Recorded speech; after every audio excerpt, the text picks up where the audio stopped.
Hey, MMT followers, Christina Fuges with MoldMaking Technology for a quick 5 in 15 MMT chat. And that's 5 best practices in 15 minutes on ways to improve efficiencies. This special MMT chat series will deliver 5 great tips and ideas from leading mold builders on ways to improve efficiencies with regards to technology, workforce development, and business management, and hopefully a fast-paced 15-minute chat. My guests today are from Eden Tool and Eden Manufacturing in New Freedom, Pennsylvania. Mike Eden is president of Eden Tool Company, a precision plastic injection mold builder, and Dave Tomic is VP of Eden Manufacturing, a manufacturer of engineered medical components. Hello, gentlemen. Hello. So, here we go. We're going to divide and conquer. 5 questions. Number 1, how do you create and maintain an employee-centered culture? Well, we feel pretty honored here at Eden Tool, and in 20 years, we've never lost a full-time employee yet. So we're very proud of that. We did have one younger boy, basically an intern, that just didn't know what he wanted to do, and just went a whole different route. And I knew that going into it, but wanted to give him an opportunity. Came from a good family, so we just wanted to show them, what we had available. But the main thing is, I'm not a guy to hire warm bodies. We just hire good quality people. Anything in here, Christina, I can teach. Anybody in here, I can teach. I can't teach loyal. I can't teach, to show up and work on time. I can't teach work ethic. I can't teach, take pride in your work. Anything else in my shop, I can teach anybody to do. But those things I can't teach. So you try to, we try to hire from within. When I say from within, you know who you're getting. This community down here, it's big, but it's a small world, especially in the medical world, especially in the manufacturing world. So somebody knows somebody, and you try to point that out and right in up front. And even we just hired a girl. The first girl we hired for polish in April, and that was a situation where she came to us, and it's like came to us 3 times for a job, and I just kept on turning away, and came the last time. It's like, I feel honored to work here, and you just don't understand it. I feel I know I can learn a lot here and help I want to be part of your team, and so how can you not hire a person like that? Yeah, so you look for passion, right, and a little bit of being assertive. That's what you want. Those are those soft skills. So it sounds like that employee-centered culture is based on really, lead by example too. They're going to pick up on the way the leadership works too. So sure. Cool. And, number and 2. Most of my seasoned tool makers, they've been with me 15, 17, 18 years, and again, they all came here because of the fact of they were laid off at other shops, so they need to look for a job, and of course we've been in business 20 years, and we started when everybody else was going out of business. So that's been huge for us, and to give an environment that they're proud of, and we keep it exceptional clean. Outside the grass looks like a golf course, and we got guys here at that maintain the facility for us, and they do a wonderful job. And I tell everybody, it's like I'm not the guy to go out and I want to bag every day to tell them they do a good job, because they do a good job because they come back the next day, and then they are. And if I told everybody to do a good job, it's all get done, because all my employees do a good job. They do. We're very, very fortunate.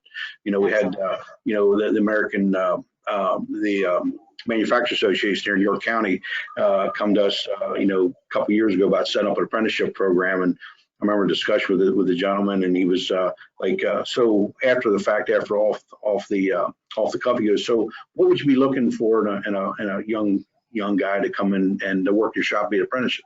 So I want a farm boy. He looked at me like, what? See, I want a farm boy. He's like, what's that have to do with anything? I says, it has a lot to do with everything, because he has work ethic. His mechanical ability. He knows how to fix things. He knows how to look at things. Know how to decipher things on his own. Has common sense.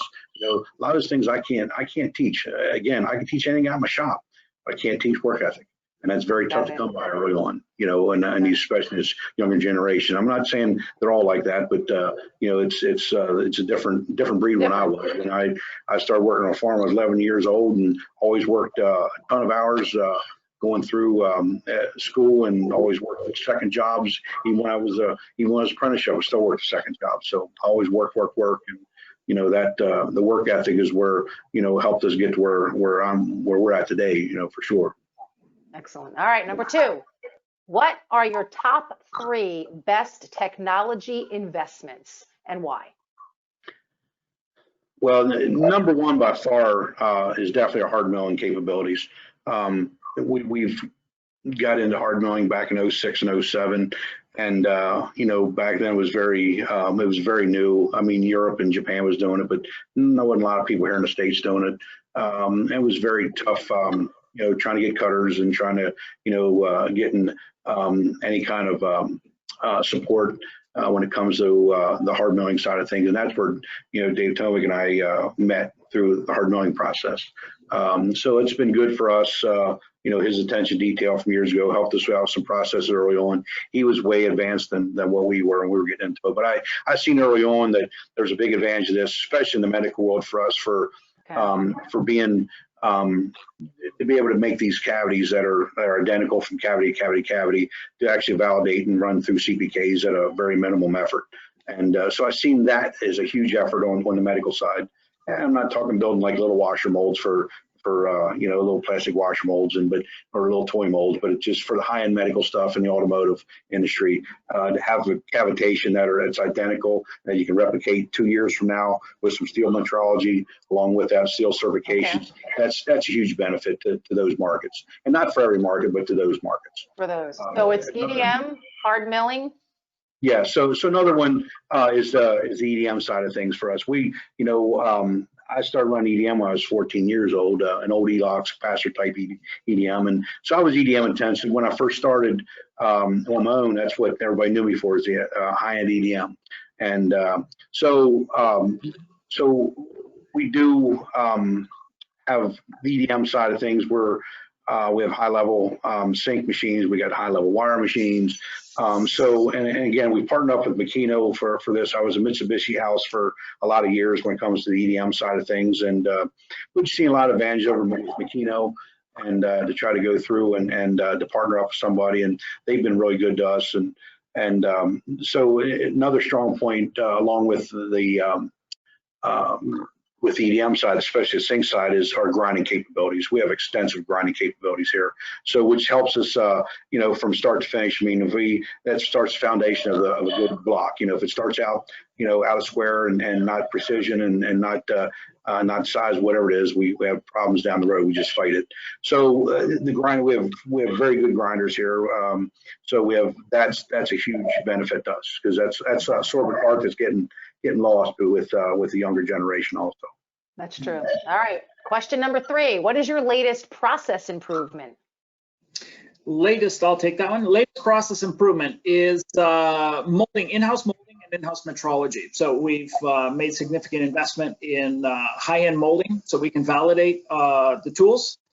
We can run redundant supply chain, and we can feed back a lot of lessons learned back directly to engineering and the tool shop. Close the loop, and that's a real investment.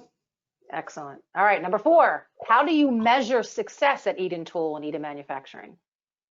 Success is all about the customer. So quality can never jeopardize quality. Quality is first, delivery is second.